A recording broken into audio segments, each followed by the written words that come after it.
Hello बच्चों, नमस्कार, good morning. स्वागत है आपका एक बार फिर से हमारे इस यूट्यूब चैनल जिसका नाम है IIT JEE rank plus Hindi medium. और मैं हूं आपका अपना physics teacher Saurabh Agarwal sir. जी हाँ बच्चों, आज का जो हमारा चैप्टर है वो है स्थिर वैद्युत विभव या स्थिर विद्युत विभव। हमारा जो प्रण चल रहा है सर 1 घंटे में एक चैप्टर, आज बारी है उसके तीसरे लेक्चर की, यानी कि तीसरा चैप्टर। सबसे पहले तो यार आप लोग सबसे सुबह सुबह हो गई है, बहुत सारे बच्चे नींद में होंगे, लेकिन एक चीज़ का वादा करो या मुझे बताओ कमेंट करके कि ये जो सफलता सीरीज हमने चलाई है, चाहे यही रीज़न सही, लेकिन इसकी वजह से आप लोग जल्दी उठना शुरू कर दिए हो। हाँ या ना?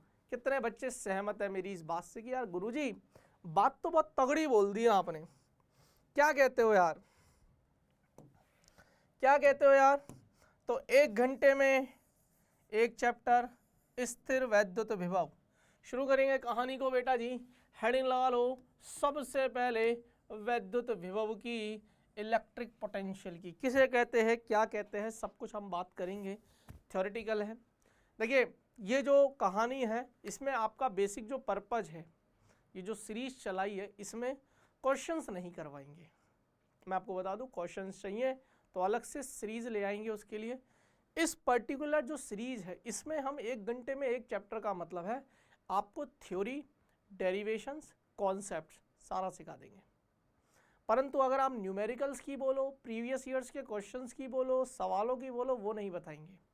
डेरिवेशंस की बोलोगे वो बता दूंगा, है मेरे पास डेरिवेशन। ठीक है। अच्छा, बच्चों की कई बार डिमांड रहती है कि सर लिख के करो, लिख के करो। बेटा लिख के नहीं कर सकते, समय कम है, 1 घंटे में एक चैप्टर करना है।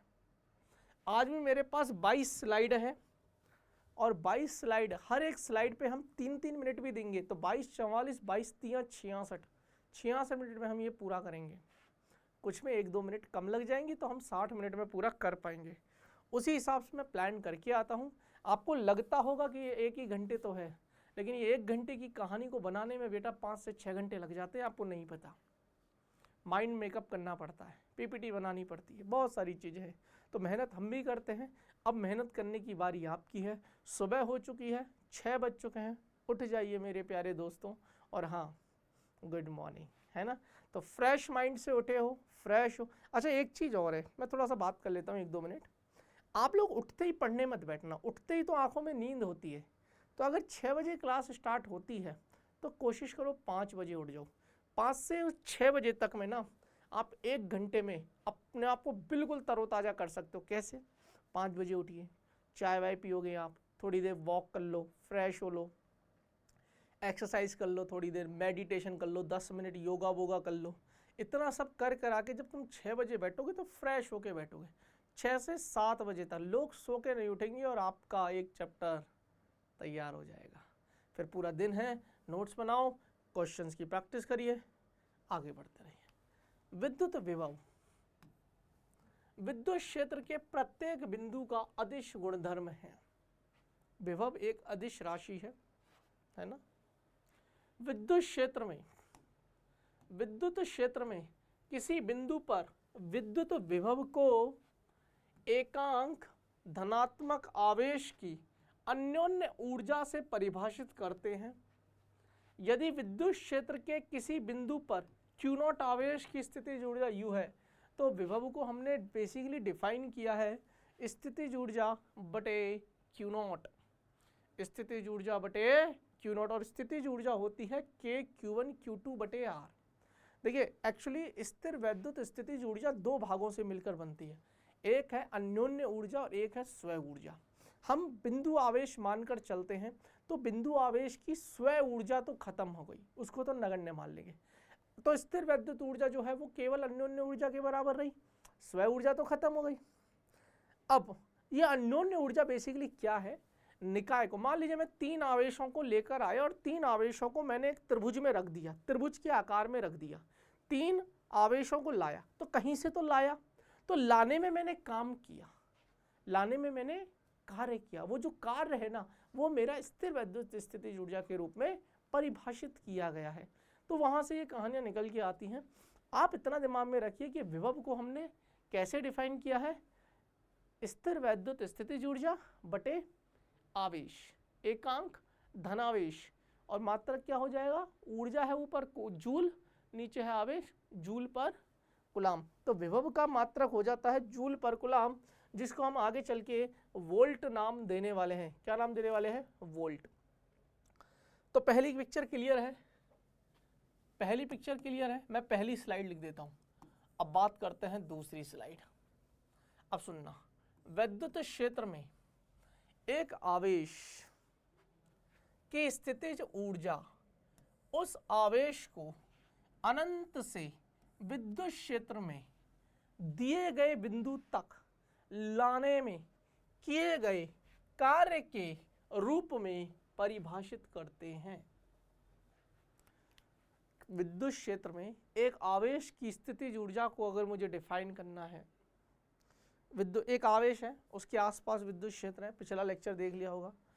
अब उस विद्युत क्षेत्र में आवेश की स्थितिज ऊर्जा डिफाइन करनी है, तो उस आवेश को अनंत से, अनंत पे जाओ और उस विद्युत क्षेत्र में जो बिंदु दिया है उस बिंदु तक लेकर आओ। अनंत से जाओ, अनंत से लेकर आओ।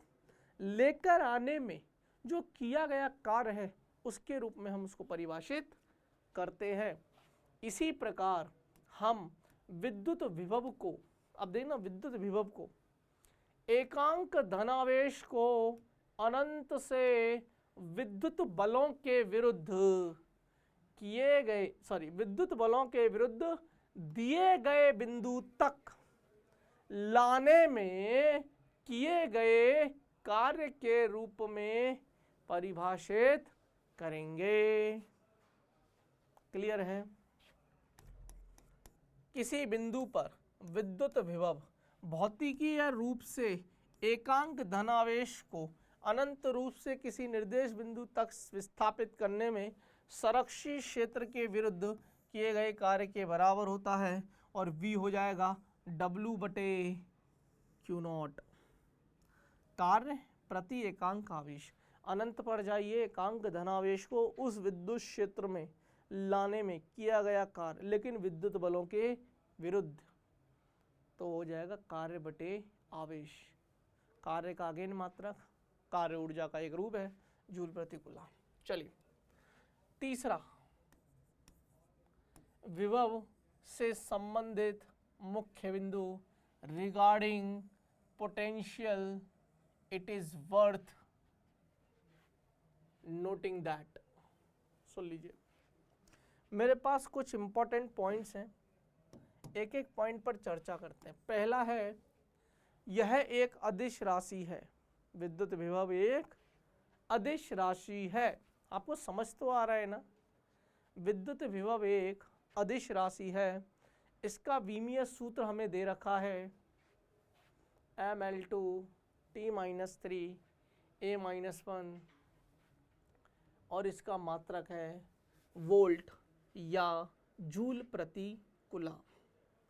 विभव निकालना है तो ये फॉर्मूला मस्ट है, जिसको आप याद रखिएगा। V इक्वल टू होता है माइनस E सदिश डॉट dr सदिश इन्फिनिटी से लेके स्मॉल r तक, अनंत से लेके r तक, और ये है दो सदिशों का अदिश गुणनफल, विद्युत क्षेत्र और विस्थापन सदिश है ना, dr सदिश, इन दोनों का डॉट प्रोडक्ट है। V is equal to minus के E dot dr, V is equal to minus के ई डॉट dr। मैं यही हूँ, ऐसे जाता नहीं हूँ, मैं यहाँ साइड में खड़ा हो जाता हूँ, पर वो दिखता नहीं होगा तुम्हें ना, यहाँ पर ये यहाँ पर दिखता होगा मैं इतना, और जैसे ही थोड़ा सा ऐसे होता हूँ तो ऐसे ऐसे रहता हूँ मैं, तो नहीं दिखता हूँ ना ऐसे। खैर कोई बात नहीं। बिंदु आवेश द्वारा उत्पन्न एक बिंदु आवेश है, एक बिंदु आवेश है ना। इस बिंदु आवेश से r दूरी पर एक विभव, एक बिंदु है, बिंदु P, जहाँ पर मुझे विद्युत विभव ज्ञात करना है r दूरी पर।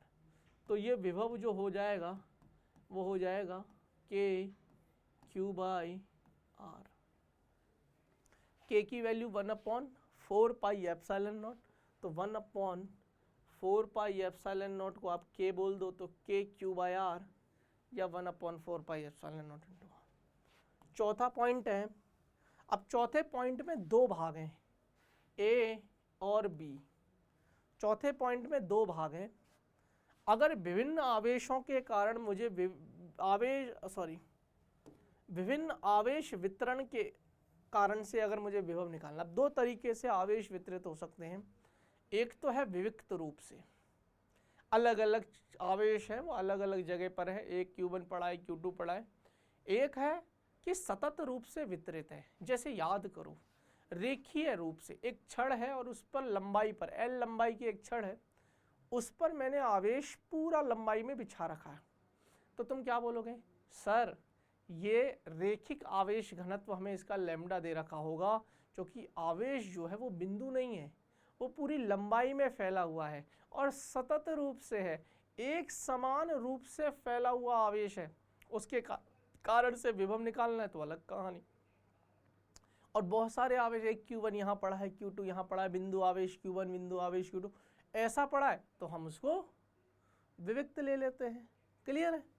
तो अगर मेरे पास विविक्त रूप से होगा आवेश के विविक्त वितरण के लिए, तो V1 plus V2 plus V3 dash dash dash plus Vn, तो यह है V। तो कितना आ जाएगा, K Q1 K Q by R, K को बाहर ले लो 1/4πε समेशन ऑफ Ri QI, और I की वैल्यू 1 से लेके n तक है, I की वैल्यू 1 से लेके n तक। अब देखो मेरे पास बहुत सारे आवेश हैं, Q1 भी है, Q2 भी है, Q3 होगा है ना, Q2 ये रहा, Q3 ये रहा, Q4 ये रहा, ऐसे ही QI भी है। QI आवेश है Ri स्थिति पर। तो मुझे अगर बिंदु P पर विभव ज्ञात करना है तो मैं सबका जोड़ दूंगा, और चूंकि ये अदिश राशि होती है तो सदिश योग करने की जरूरत नहीं है। तो V1 plus V2 plus V3 plus dash dash dash dash dash और वैल्यू रखी है। लेकिन बेटा अगर यही सतत रूप से वितरित होता आवेश, तब हम क्या करते, हम एक अल्पांश मानते छोटा सा, अगर लंबाई में है तो dl मानते, क्षेत्रफल में फैला हुआ है तो dA छोटा सा क्षेत्रफल dA मानते, उस छोटे से क्षेत्रफल dA में छोटा सा आवेश होता dq, आयतन में फैला होता तो dV मानता, dV मतलब छोटा सा आयतन, उस छोटे से आयतन में छोटा सा आवेश मानता dq, और वो छोटा सा आवेश एक्ट एज अ बिंदु आवेश करता, और वो बिंदु आवेश के कारण से मुझे अगर विभव ज्ञात करना हो तो कहानियाँ क्या है। तो छोटा सा आवेश dV है, इस छोटे, ऐसे समझिए कि मेरे पास ऐसा कहीं आवेश है, मैंने छोटा सा कहीं पर अवयव माना, इस छोटे से अवयव में छोटा सा आवेश है dq, तो क्या ये एक्ट एज अ बिंदु आवेश है, और इसके कारण से यहाँ बिंदु P पर r दूरी पर मुझे विभव ज्ञात करना है, तो समाकलन का सहारा लेना पड़ेगा, परंतु पहले छोटे रूप में करेंगे, तो dV इक्वल टू 1/4πε0 के Q नहीं है dQ है, तो छोटा सा dQ बटे R। अब क्या करोगे, इसको पूरे को समाकलन कर लो, तो dV पूरा विभव और dQ बाय R। क्लियर है? ये था चौथा पॉइंट। अब बात करेंगे पांचवें पॉइंट की। माध्यम की उपस्थिति में विभव का मान घट जाता है और निर्वात के मान का 1/ε0 हो जाता। सही बात है भाई। अगर मैं माध्यम, अभी तक हमने निर्वात पढ़ा, अगर माध्यम होता तो याद करो 1/4πε0 इंटू εr डाल देता, तो εr आया, यानी कि 1/ε गुना या एप्सिलॉन आर गुना घट गया, देखो ना घट जाता है, क्लियर है ना, एप्सिलॉन आर से भाग दे दोगे तो ओवरऑल घट गया ना, क्लियर है कहानी, इतना नोट करिए। तीसरा पेज क्लियर हुआ, चौथे पे आ जाए, चौथे पे आ जाते हैं। टोटल 22 हैं, जब ये गिनती 22 तक पहुंच जाएगी आपको खुद समझ में आ जाएगा कि मास्टर ने खत्म कर दिया मामला। सुनते जाइए। विद्युत क्षेत्र में दो बिंदुओं के मध्य विभवांतर potential difference between 2 points in electric field.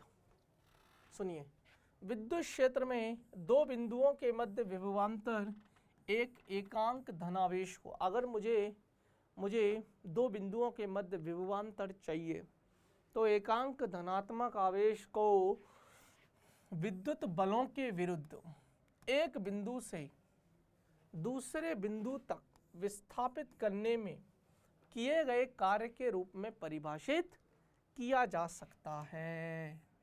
यदि एक एकांक धनात्मक आवेश बिंदु ए से बी तक चित्रानुसार, ये बिंदु ए है, इस बिंदु पर जो विभव है वो VA है, और ये है बिंदु बी, इस बिंदु पर जो विभव है वो BB है।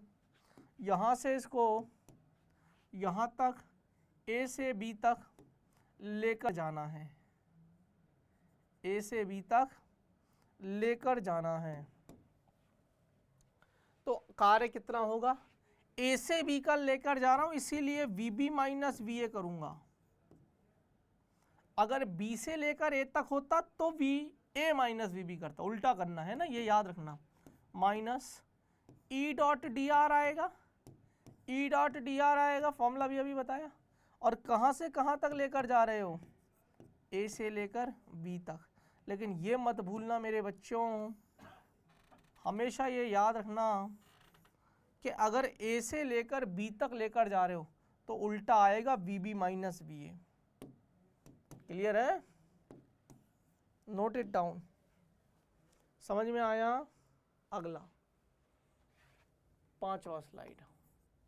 यदि एक आवेश Q बिंदु A से B तक विस्थापित होता है, ये बिंदु A है और ये बिंदु B है, तीन अलग अलग रास्तों से। पहला रास्ता इसने लिया ये वाला, दूसरा रास्ता इसने लिया ये वाला, और तीसरा रास्ता इसने लिया ये वाला।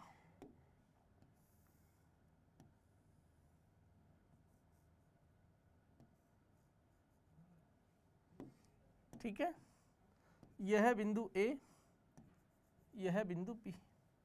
क्लियर है, तीन अलग अलग रास्ते लिए। पहले रास्ते के द्वारा W1 कार्य, दूसरे के कारण से W2 कार्य, और तीसरे के कारण से W3 कार्य।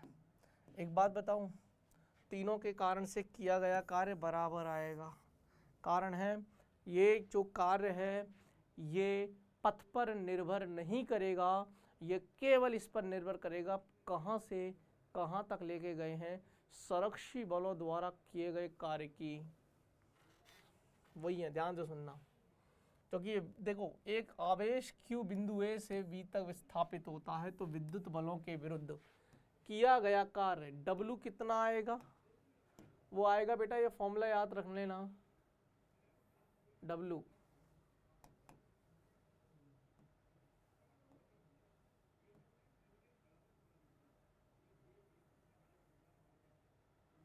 Q into VB minus VA।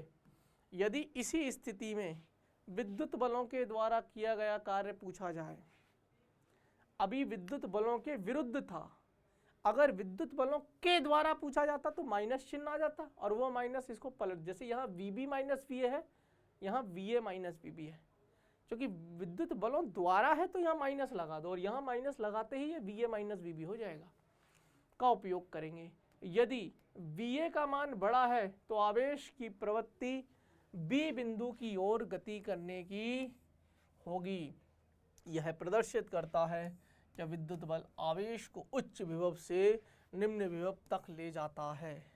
अतः हम कह सकते हैं विद्युत क्षेत्र की दिशा में हमेशा विद्युत विभव कम होता है। विद्युत क्षेत्र एक संरक्षित क्षेत्र है। मैंने बोला ना विद्युत क्षेत्र एक संरक्षित क्षेत्र है। विद्युत क्षेत्र में ही तो आवेश को लेके जा रहे हो। विद्युत क्षेत्र एक संरक्षित क्षेत्र है और संरक्षित क्षेत्रों द्वारा जो किए गए कार्य होते हैं ना बेटा जी, वो एक्चुअली पथ पे डिपेंड नहीं करते, वो केवल इस पर डिपेंड करते पहले कहाँ पर था और बाद में कहाँ पर है। पथ पर स्थिति पर तो निर्भर करता है परंतु पथ पर निर्भर नहीं करता। नोट करिए, कहानी यहाँ तक समझ में आई? हाँ या ना सभी बच्चे बोलो। हेडिंग लगाएंगे छठा, बिंदु आवेश के कारण विद्युत विभव। एक बिंदु आवेश के कारण विद्युत विभव निकालना है। के क्यू बाय आर होता है या 1/4 pi epsilon naught Q by R. मेरे पास ये एक्स अक्ष मान लो, ये वाई अक्ष मान लो, यहाँ पर प्लस क्यू आवेश है, यहाँ से आर दूरी पर एक बिंदु है, बिंदु पी। इसकी दिशा में ही बेटा जी विद्युत क्षेत्र होगा। अगर ये धनावेश है तो विद्युत क्षेत्र की दिशा ये होगी और इसी दिशा में डी आर सदिश है अनंत। ये आर स्थिति सदिश है बिंदु पी का। क्लियर है?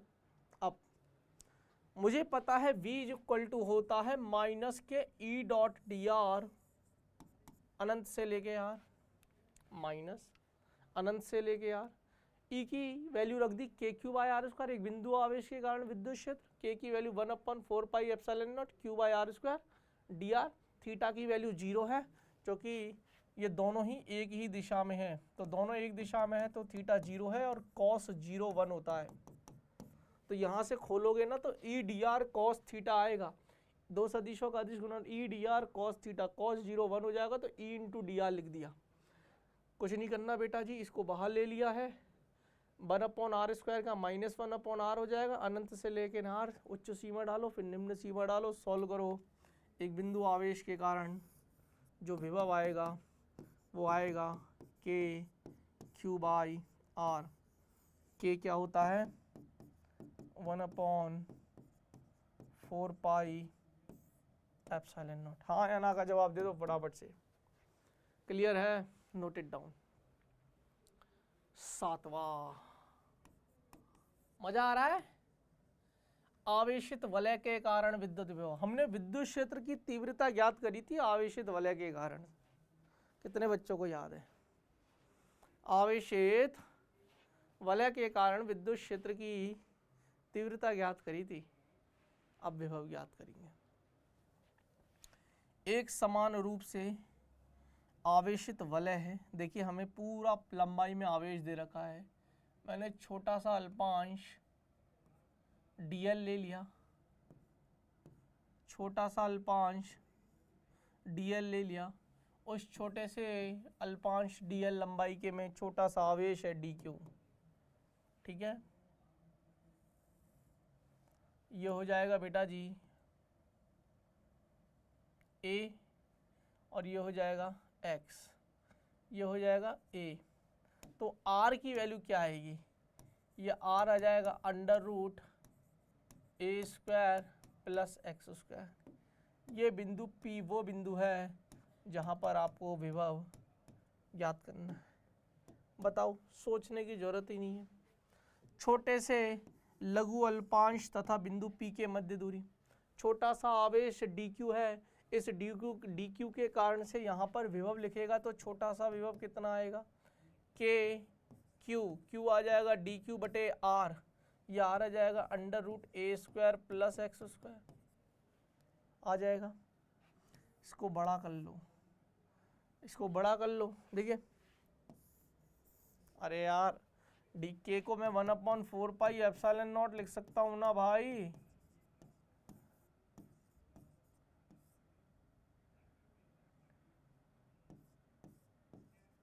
और a square plus x square को भी बाहर ले लो, मैं तो कह रहा हूँ। ये ले लिया,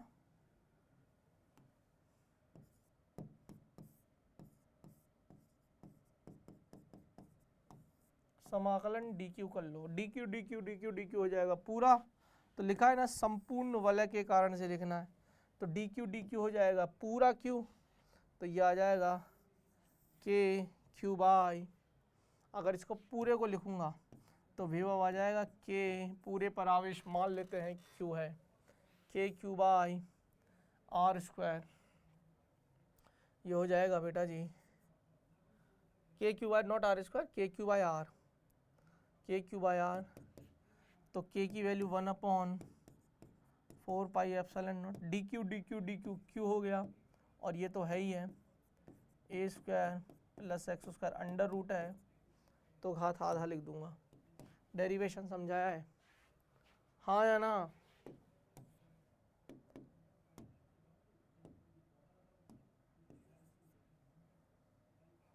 अरे बोलो।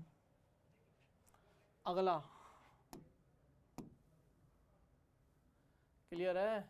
8वें नंबर का लिखो, समझ में सब कुछ आएगा, टेंशन मत लो। अभी तक बेटा जी हमने गोलों के कारण से विद्युत क्षेत्र की तीव्रता ज्ञात करी थी।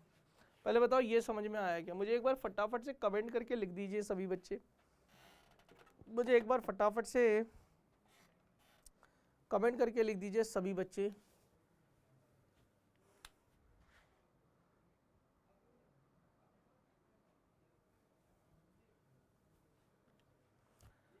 यस, चलें आगे। माना लघु अल्पांश डीएल के कारण विद्युत विभव वही है, अब हेडिंग लगाएंगे खोखले या चालक गोले के कारण विद्युत विभव। खोखले या चालक गोले के कारण विद्युत विभव, जिसमें हम पहला कर रहे हैं गोले के बाहर। पहला केस है small are greater than capital R. तो कुछ नहीं करना बेटा जी, आपको विद्युत क्षेत्र की तीव्रता पता है। देखिए हमें मैंने विभव निकलवाना बताया है, याद है? माइनस के ई सदेश डॉट डी आर सदेश इन्फिनिटी से लेके आर। विद्युत क्षेत्र पता है आपको, ई आपको पता है, बाहर कितना होता है के क्यू बटे आर स्क्वायर। बस ये वैल्यू यहाँ रखो, थीटा को 0 कर दो तो cos 0 1 हो जाएगा, समाकलन कर दो, सॉल्व कर लो, वही है देखो v equal to minus E dot D R infinity से लेके स्मॉल आर।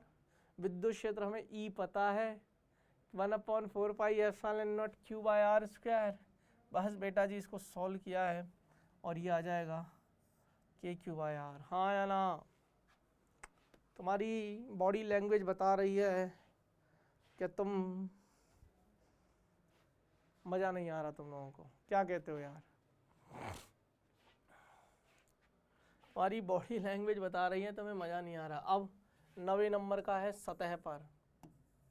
सतह पर और सतह के अंदर, यानी कि गोले के अंदर। सतह पर होता था तो याद करो स्मॉल आर की जगह हम बाहर, हमारे को पता है बाहर होता है स्मॉल आर, सतह पर हो जाता है कैपिटल आर। तो जो बाहर आया था वो आया था v बराबर के क्यू बाय स्मॉल आर, सतह पर आ जाएगा के Q by capital R. Derivation देख लो, स्मॉल आर बस लिमिट जो है वो अनंत से लेके स्मॉल आर, सब कुछ सेम है पिछले वाला, बस यहाँ स्मॉल आर था, यहाँ स्मॉल आर की जगह कैपिटल आर, क्योंकि अब हम सतह पर बात कर रहे हैं और गोले की त्रिज्या ही कैपिटल आर है। देखिए ना गोला बना रखा है, गोले की त्रिज्या कैपिटल आर है। बाहर निकलोगे तो ये पहला केस है, सतह पर लिख लोगे दूसरा केस है, अंदर करोगे तो तीसरा केस है।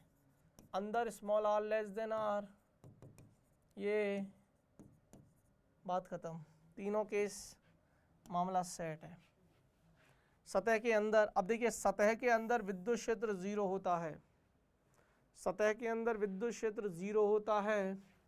E इक्वल टू होता है, देखिए V इक्वल टू होता है E dot D R, D V करके लिख लो, तो E equal to D V by D R. ऐसे याद रखो कि D V by D R करोगे तो विद्युत क्षेत्र आता है, और विद्युत क्षेत्र तो 0 है। अगर ये चीज़ 0 है इसका मतलब ये चीज़ नियत रही होगी, क्योंकि किसी भी नियत का अवकलन 0 होता है तो जरूर v नियत रहा होगा। विद्युत क्षेत्र होता है E इक्वल टू माइनस के डी वी बटे डी आर। अब v equal to minus E dot D R, समाकलन होता उल्टा करते हैं ना फिर, अरे ये उधर चला जाएगा, समाकलन करते थे, क्या कर रहे हो भाई? तो अब ये जीरो हो जाएगा, इसका मतलब है ये पूरा पद जीरो है, इसका मतलब विभव नियत है, विभव जीरो नहीं है। और विभव नियत किसके बराबर है? सतह के बराबर। तो सतह का ये है, तो गोले के अंदर भी यही आएगा, हाँ या ना? बोलो ना भाई, कितने बच्चों को क्लियर है? अब हम बात करते हैं 10वें नंबर पे, ठोस अचालक गोले के कारण। ये अलग केस है बिल्कुल, इसमें भी गोले के बाहर, गोले की सतह पर और गोले के अंदर, ये 3 केसेस हैं। वही small are greater than capital r, small r बराबर capital r, small are less than. Derivation आपके सामने है, एक बार देखिए ढंग से इसको एक बार ढंग से देखो फटाफट से। ये ठोस कुचालक का है, इसके अलावा बाकी सभी केसेस मैंने अभी अभी कराए, ये रहे। चाहे खोखला कुचालक है, चाहे खोखला अचालक है, चाहे ठोस चालक है। देखिए ठोस चालक है तब भी यही है, खोखले में चालक है चाहे कुचालक है तब भी यही। सॉरी मैंने कुछ, खोखले में चालक नहीं, फिर से सुन लो, हो जाता है कभी कभी। ठोस चालक, खोखला चालक या कुचालक। ठोस है तो चालक होना चाहिए, तब ये डेरिवेशन है। खोखला है तो चालक कुचालक दोनों के लिए चल जाएगा, परंतु ठोस भी है और कुचालक भी है, तब कहानियाँ डिफरेंट है, क्योंकि ठोस कुचालक गोले के कारण विद्युत क्षेत्र की तीव्रता अलग आती थी अंदर में, बाहर तो सेम ही आती थी और सतह पर भी सेम आती थी, इसलिए अंदर की कहानी बदलती है ना, कि इतने में, इतने आयतन में इतना आवेश है तो इतने में कितना होगा, फिर गाउस का नियम लगाते थे, सब याद है तुम्हें, बेवकूफ़ बनाते हो। तो देखिए गोले के बाहर है तो चालक गोले के समान है, गोले के अंदर है तो गोले की सतह पर है तब भी चालक गोले के समान है।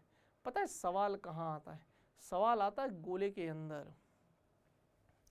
अब गोले के अंदर का डेरिवेशन वही minus E dot D r अनंत से लेके आर। अब 2 तरीके से, पहले हम बाहर से सतह तक लाएंगे और फिर सतह से अंदर लाएंगे, इसलिए 2 बार करेंगे। तो बाहर से अनंत से सतह तक लाया, अनंत से कैपिटल आर, और फिर कैपिटल आर सतह से अंदर घुस जाओ तो कैपिटल आर से स्मॉल आर। क्योंकि बाहर से अनंत से सतह तक लाने में विद्युत क्षेत्र अलग है और सतह से अंदर लाने में विद्युत क्षेत्र की कहानी थोड़ी अलग है। क्लियर है? तो यहाँ से इसको सॉल्व करोगे, पूरे को सॉल्व करोगे तो ये आ जाएगा वेरी वेरी इंपॉर्टेंट। अगर सवाल पूछा ना बेटा जेई के अंदर इस फॉर्मूले पर, मेरा यकीन मानो डायरेक्ट फॉर्मूला बेस्ड सवाल आएगा, क्योंकि ये फॉर्मूला याद करना ही बच्चों के लिए मुश्किल काम है। ठीक है, तो वेरी वेरी इंपॉर्टेंट, पर आपको वो भी पता होना चाहिए कॉन्सेप्ट भी। ठीक है, अब उन्होंने स्पेशल केस बना के दे रखा है। स्पेशल केस क्या है कि अगर हम केंद्र पर बात करें, अब केंद्र पर बात कर रहे हो इसका मतलब स्मॉल आर को 0 कर रहे हो। अब स्मॉल आर को आप 0 कर दोगे तो यहाँ आर स्क्वायर है, यहाँ आर क्यूब है, तो केवल एक आर बचेगा, तो 3/2 के क्यूब बाय आर, तो यह आ जाएगा 3/2 के क्यू बाय आर। और ये के क्यू बाय आर क्या है? वी एस मतलब सरफेस पर, एस मतलब सरफेस, सतह पर, सतह पर विभव के क्यू बाय आर था, उसका 3/2 गुना होता है केंद्र पर। केंद्र पर जो विभव है वो सतह पर विभव के 3/2 गुना होता है। क्लियर है? पर मैं बात कर रहा हूँ ठोस कुचालक की। अगर चालक होता तब कहानी सेम होती, जो सतह पर है वही अंदर होता, केंद्र तक बिल्कुल नियत होता। मजा नहीं आया यार। अब हेडिंग लगाओ 11वें नंबर के पेज पर, आवेशित चाप वलय खंड के कारण। क्या हम बिल्कुल सही चल रहे हैं? थोड़ा सा लेट चल रहे हैं, परंतु हमें ख़त्म करना ही पड़ेगा। देखिए कितने मिनट का हो गया, मैं एक बार देख लेता हूँ। हमें हो गए हैं 35 मिनट के करीब करीब। थोड़ी सी स्पीड पकड़ लेते हैं। आओ बेटा जी, वलय खंड के कारण से अगर हमारे पास आ जाए तो बेटा जी सीधा सीधा फॉर्मूला है, देखिए ये एक समान रूप से आवेशित वितरित है, लैम्डा इसका रेखीय आवेश घनत्व है, और ये केंद्र पर जो कोण अंतरित कर रहा है वो अल्फा कर रहा है, त्रिज्या इसकी ए है। तो वी नॉट जो हो जाएगा वो हो जाएगा के लैम्डा इंटू अल्फा, के 1/4 pi epsilon not lambda. Lambda आपको कभी भी निकालना होगा तो आवेश प्रति एकांक लंबाई और अल्फा। एक समान अर्धवृत्ताकार वलय है, अर्धवृत्ताकार वलय है तो अल्फा का मान हो जाएगा पाई, अल्फा का मान हो जाएगा पाई, और लैम्डा का वैल्यू क्या हो जाएगा क्यू बटे एल। एल कितना है, पूरी परिधि पाई 2 पाई आर, आधी परिधि पाई आर। अल्फा लैम्डा यहाँ रख दीजिए तो वी देखो कितना आएगा 1/4 पाई एप्सिलॉन नॉट के आ गया। लैम्डा की वैल्यू रख दो क्यू बटे पाई आर, क्यू बटे पाई आर, कुछ गलत तो नहीं कर दिया। और अल्फा की वैल्यू रख दो पाई, सही है ना, अल्फा की वैल्यू रख दो पाई, पाई से पाई चल जाएगा तो ये तो हो जाएगा के क्यू बाई आर, और आर की वैल्यू क्या है ए है, आर की वैल्यू क्या है ए है, यहाँ पर ए रख दो, ये लो। सिमिलरली इसके लिए भी ले लो, तीसरा इसके लिए वी नॉट 0 है क्योंकि जितना प्लस है उतना ही माइनस है, केंद्र पर 0, ये भी 0, जितना प्लस है उतना ही माइनस है 0। क्लियर है कहानी। अगला 12वें नंबर पर हेडिंग लगाओ समविभव पृष्ठ, इक्विपोटेंशियल सरफेस। हेडिंग लगाओ इक्विपोटेंशियल सरफेस। 4-5 पॉइंट है, सुन लीजिए। दिए गए आवेश वितरण के लिए समान विभव के बिंदुओं का बिंदु पथ समविभव पृष्ठ कहलाता है। हर जगह एक ही जैसा विभव होगा, समविभव समान विभव होगा उस पर्टिकुलर पृष्ठ पर। यह पृष्ठ समविभव पृष्ठ होता नहीं है, एक्चुअली एक कल्पना है। समविभव पृष्ठ कभी भी एक दूसरे को नहीं काटते, अगर वे ऐसा काटते हैं तो एक ही बिंदु पर दो अलग अलग मान हो जाएंगे विभव के, जो कि संभव नहीं है। समविभव पृष्ठ विद्युत क्षेत्र की रेखाओं के सदैव लंबवत होते हैं। अगर विद्युत क्षेत्र की रेखाएं ऐसी है ना तो समविभव पृष्ठ हमेशा ऐसे होगा। समविभव पृष्ठ पर किसी एक आवेश को एक बिंदु से दूसरे बिंदु तक ले जाने में शून्य होता है, कारण कार्य होता है Q into V B minus V है। अब विभव तो सेम है, कहीं भी चले जाओ उस पृष्ठ पर, तो ये दोनों जब सेम है तो सेम में से सेम गया 0, 0 इंटू क्यू, तो हमेशा कार्य 0 मिलता है।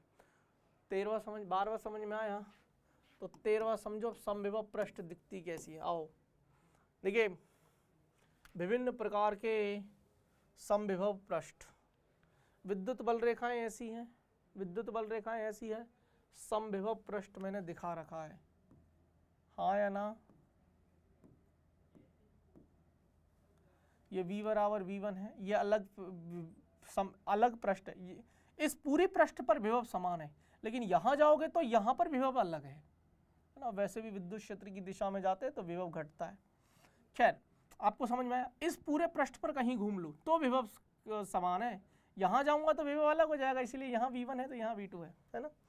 तो लिखा हुआ है कि समरूप विद्युत क्षेत्र के लिए समतलीय समविभव पृष्ठ। अगर गोलाकार चाहिए तो गोलाकार इस तरीके का दिखेगा, और बेलनाकार चाहिए समविभव पृष्ठ तो बेलनाकार इस तरीके का दिखेगा। समविभव पृष्ठ के अनुदेश विद्युत क्षेत्र की तीव्रता सदैव शून्य होती है। समविभव पृष्ठ के अनुदेश, ठीक है, अनुदेश विद्युत क्षेत्र की तीव्रता शून्य होती है,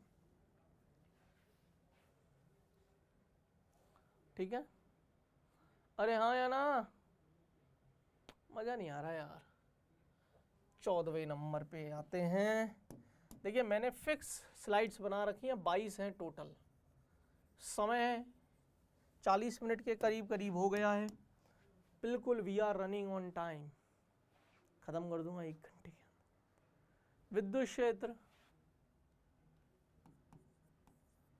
विद्युत क्षेत्र एवं विद्युत विभव में संबंध। बेटा जी, E बराबर विद्युत क्षेत्र सदिश राशि है बराबर माइनस, ये है ग्रेडियंट का साइन, है ना, ये ग्रेडियंट है, पोटेंशियल ग्रेडियंट बोलते हैं, जो कि एक सदिश राशि होती है। माइनस के v, तो माइनस ग्रेडियंट v माइनस के dv बाई dr और ये हो जाएगा r कैप। देखिए लिखा हुआ है विभव अदिश राशि हो है लेकिन पोटेंशियल ग्रेडियंट यानी कि विभव प्रवणता एक सदिश राशि है, ये सदिश राशि इसीलिए सदिश का इस्तेमाल हो रहा है। निर्देशांकों में लिखना है तो ग्रेडियंट भी पोटेंशियल ग्रेडियंट है ना, यानी कि विभव प्रवणता डाबा वी बाय डाबा एक्स आई कप्पा प्लस डाबा वी बाय डाबा वाई जे कप्पा प्लस डाबा, या पार्शियल डिफरेंशिएशन आंशिक डिफरेंशिएशन आंशिक अवकलन ले लो, dv बाय dz लिख देते हैं, डाबा बोल दीजिए डाबा v बाय डाबा z के कप्पा लिख देंगे। ई सदिश की दिशा उच्च विभव से निम्न विभव की ओर होती है। यदि विभव नियत है दिए गए विद्युत क्षेत्र में तो विद्युत क्षेत्र 0 होगा किसी भी क्षेत्र में। अगर दिए गए क्षेत्र में विभव तेरा नियत है तो विद्युत क्षेत्र तेरा 0 होगा, क्योंकि E बराबर माइनस dv बाई dr होता है। अगर v नियत है तो E तो 0 आना ही है। अरे यार अगला द्विध्रुव आघूर्ण हम लगाएंगे इलेक्ट्रिक डाइपोल। कैसा लगा यहाँ तक एक बार मुझे बता दीजिए बच्चों, कैसा लगा? चलें आगे, आओ।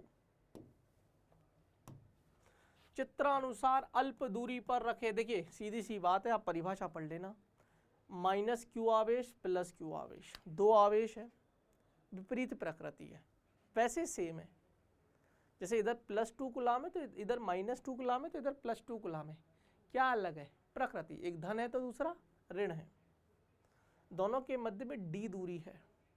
इसको बोलते हैं, इस पूरे कॉम्बिनेशन को, थ्योरी पढ़ लेना, इस पूरे कॉम्बिनेशन को बोलते हैं द्विध्रुव। क्या करते हैं? द्विध्रुव। अच्छा, ये जो दूरी होती है ये बहुत अल्प होती है, ये मैंने दिखा रखी है आपको, डायग्राम में बहुत बड़ी है लेकिन ये बहुत अल्प होती है। तो ये द्विध्रुव का निर्माण कर लेते हैं। अगर ये द्विध्रुव है तो इसका द्विध्रुव आघूर्ण होगा, जिसको हम P से दिखाते हैं, और P एक सदिश राशि है, यानी कि द्विध्रुव आघूर्ण एक सदिश राशि है जिसकी दिशा हमेशा ऋणावेश से धनावेश की ओर होती है। तो ये ऋणावेश है, धनावेश है, देखो द्विध्रुव आघूर्ण की दिशा मैंने P दिखा रखी है इधर, और सदिश राशि है। और इसका वैल्यू कितना हो जाएगा P का? P द्विध्रुव आघूर्ण का Q इंटू D, दोनों आवेशों के मध्य की दूरी। खत्म बात, क्लियर है? अब पढ़ लो पूरी, आगे चलते हैं 16वें नंबर पे। द्विध्रुव आघूर्ण Q इंटू D वही है, ये प्लस Q। अब यहाँ पर देखो, यहाँ पहले माइनस था और यहाँ प्लस था, अब पलट दिया है। तो देखो द्विध्रुव आघूर्ण की दिशा हमने ये कर दी, रहेगी माइनस से प्लस की ओर ही। पहले यहाँ माइनस था इसलिए ऐसे थी, अब माइनस यहाँ है इसलिए ऐसे है, और दोनों के मध्य की दूरी d है, ये प्लस है ये माइनस है। अरे हाँ या ना? सदिश राशि होती है, दिशा हमेशा ऋणावेश से धनावेश की ओर होती है। बीमीय सूत्र इसका ये होता है LTA, मात्रक हो जाएगा कूलाम इंटू मीटर, प्रायोगिक मात्रक इसका dy होता है। समझ लेना ना, ये छोटी छोटी सी चीज़ें इनको पढ़ लेना। एक फ्रैंकलिन क्या होता है, dy किसे कहते हैं, रटने वाला टॉपिक है। एक बार इसको सरसरी निगाहों से देखो, फिर 17वें नंबर पर चलेंगे। 17वें नंबर पर चलेंगे।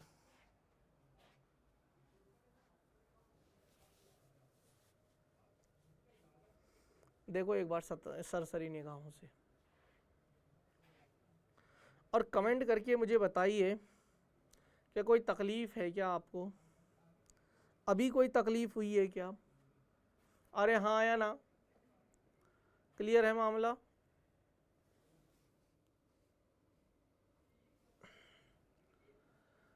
क्लियर है? चलिए 17वें नंबर पर, समरूप विद्युत क्षेत्र में रखे हुए द्विध्रुव के लिए। भैया जी देख, अगर मैं एक द्विध्रुव को समरूप विद्युत क्षेत्र में रख लूँ, यह है एंगल थीटा, तो इस पर एक बलाघूर्ण लगेगा, यह है QE। धनावेश पर विद्युत क्षेत्र की विपरीत दिशा में बल लगता है दिशा में, और ऋणावेश है तो विद्युत क्षेत्र की विपरीत दिशा में बल लगेगा। तो यहाँ से एक कपल फोर्स का बल युग्म का निर्माण होता है। बेसिकली ये बल युग्म बलाघूर्ण का बलागुण के लिए जिम्मेदार हैं। नेट फोर्स तो जीरो है लेकिन नेट बलागुण जीरो नहीं है, इसकी वजह से ये घूमेगा, इसकी वजह से ये घूमेगा। तो देखिए नेट बल तो जीरो है, जितना प्लस क्यू है उतना माइनस क्यू है, लेकिन बलागुण जीरो नहीं है, जिसकी वजह से बलागुण हम निकालेंगे आर सदिश क्रॉस एफ सदिश। एफ हमें पता ही है क्यू ई, आर हमें पता है डी। यहाँ से हम इसको सॉल्व करेंगे तो बलागुण जो आएगा बेटा जी वो एक्चुअली में आता है पी सदिश क्रॉस ई सदिश, पी सदिश क्रॉस ई सदिश। इसको हम ऐसे भी लिख सकते हैं, सिर्फ परिमाण लिखूं तो पी ई साइन थीटा। ये याद रखना, पूरी थ्योरी दे रखी है, सो नोट कर लेना। थीटा क्या है? Is an angle between, theta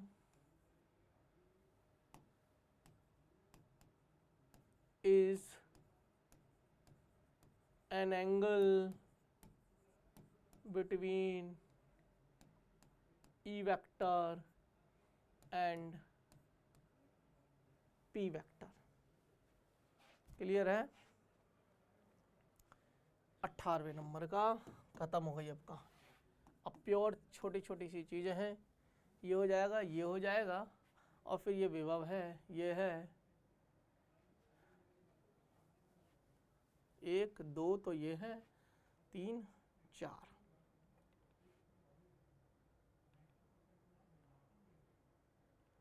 upon numbering गलत डाल रहे थे क्या? ये 19वें नंबर की है बेटा जी, कहीं तो अपन ने नंबरिंग मिसिंग कर दी है ना। ये 18वें का है, ये 19 है। अब तुम बोलना सर 18वीं कहाँ गई, तो तुम देख लेना, है ना, तुम देख लेना स्लाइड के हिसाब से, तो अपन सही चल रहे थे। मैंने कहीं नंबरिंग मिसिंग कर दी क्या? अच्छा, ये दूसरे से शुरू करनी थी, ये है पहली तो ना, इसीलिए हमारा चक्कर पड़ गया, है ना। ये है पहली तो, है ना, ये दूसरी है बेसिकली। तो जो दूसरी है उसको मैंने पहली नाम दिया है, इसीलिए जो मेरी 17वीं थी 18वीं थी उसको मैंने 17वीं नाम दिया है।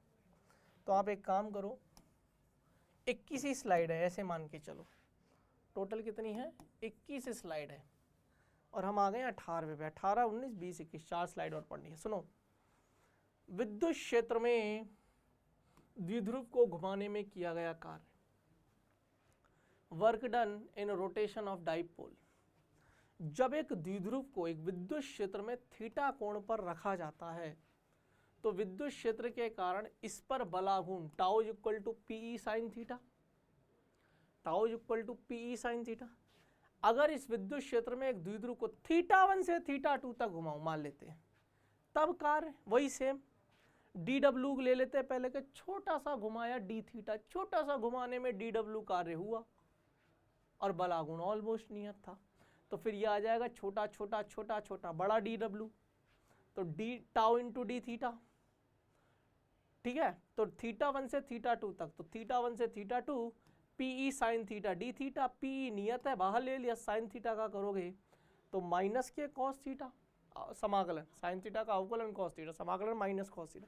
फिर ऊपर वाली नीचे वाली लिमिट लगाओगे तो ये आ जाएगा, माइनस हट जाएगा, या यूँ मान लीजिए माइनस को हटा दो तो लिमिट्स चेंज कर दो, ऊपर वाली θ1 डालोगे तो θ1 माइनस θ2 प्रॉपर्टी होती है समाकलन के अंदर। अब अगर इसको मैं 0 से लेकर 180, यानी कि θ1 की वैल्यू 0 है, θ2 की वैल्यू 180 है, यहाँ रखोगे तो ये आ जाएगा 2pe। अगर मैं 0 से लेकर 90 करूँगा, θ1 0 है, θ2 90 है, तो ये आ जाएगा pe। क्लियर है? अब नई कहानी, बहुत कुछ दे दिया बेटा मैंने आपको। यदि द्विध्रुव को विद्युत क्षेत्र की दिशा θ बराबर 0 से θ तक घुमाएं तो फिर ये आ जाएगा p इंटू θ बराबर 0 है, cos 0 1 माइनस θ तक घुमाया तो θ2 θ है, तो 1 minus cos theta, p into 1 minus cos theta. पर याद रखना θ1 की वैल्यू 0 है, θ2 की वैल्यू θ है ना। तो क्या हो जाएगा? तो देखिए अगर θ को मैं 0 कर दूं, यानी कि θ2 को मैं 0 कर दूं, तो कहानी बलागुण न्यूनतम, कार्य भी 0, मतलब न्यूनतम मतलब 0 हो जाएगा, कार्य भी 0। और ऑब्वियस सी बात है भाई, विद्युत क्षेत्र इसी दिशा में है, द्विध्रुव आघूर्ण भी इसी दिशा में है। घुमाइए, पी क्रॉस ई करना ना, पी की दिशा में उंगलियों को रखिए, ई की तरफ घुमाइए, ई भी इधर ही है तो उंगलियां नहीं घूम रही है, मतलब बेसिकली टाउ 0 है ना, पी सदिश।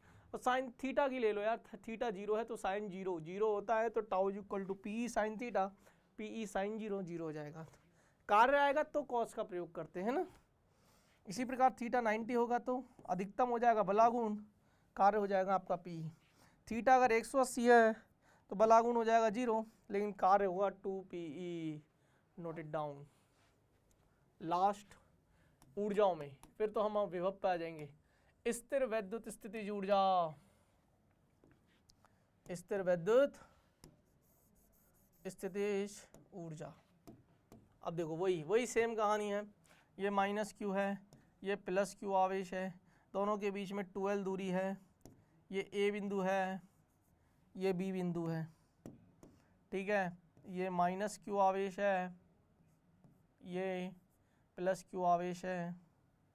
ये एंगल थीटा है, इधर की तरफ बल लगा प्लस क्यू ई, इधर की तरफ बल लगा माइनस की क्यू ई। अरे हाँ या ना, इन दोनों के बीच की जो दूरी है वो 12 है, वो 12 है, और ये जो हो जाएगा ये डी हो जाएगा।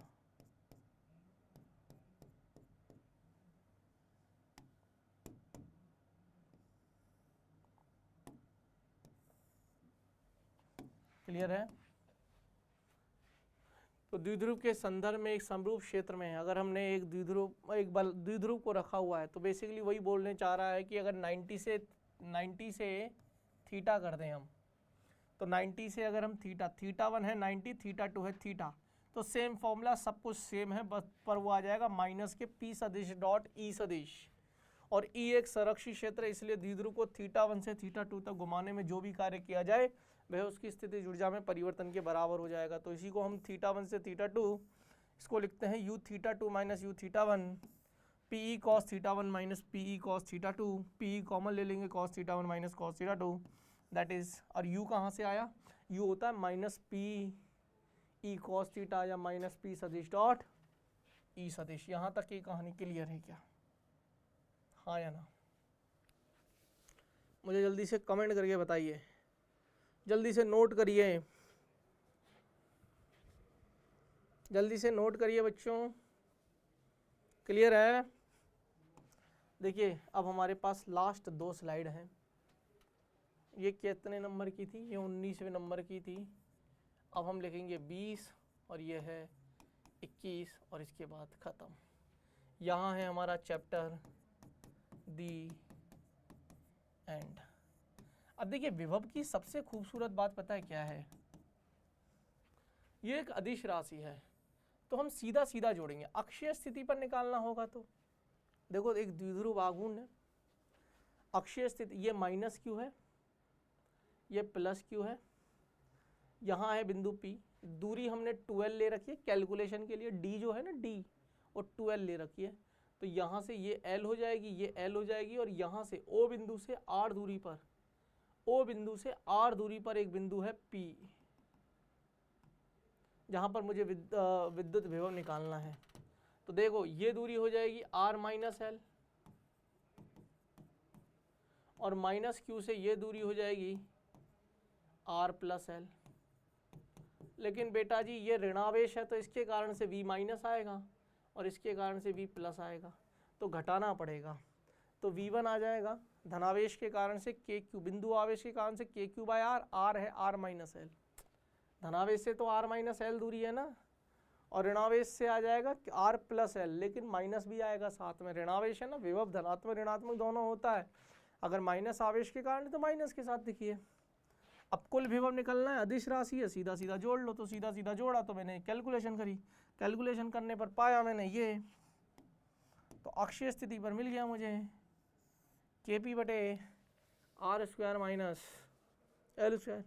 अगर मैं R का मान बहुत ज़्यादा ले लूँ L से, तो बेटा जी R square minus L square is लगभग R स्क्वायर, क्योंकि अरे बेटा R ज़्यादा है ना, तो L पैसे ही बहुत कम है और उसका भी स्क्वायर है बहुत कम, बस कुछ नहीं किया, इस पूरे की जगह R स्क्वायर डाल दिया, मामला ख़त्म।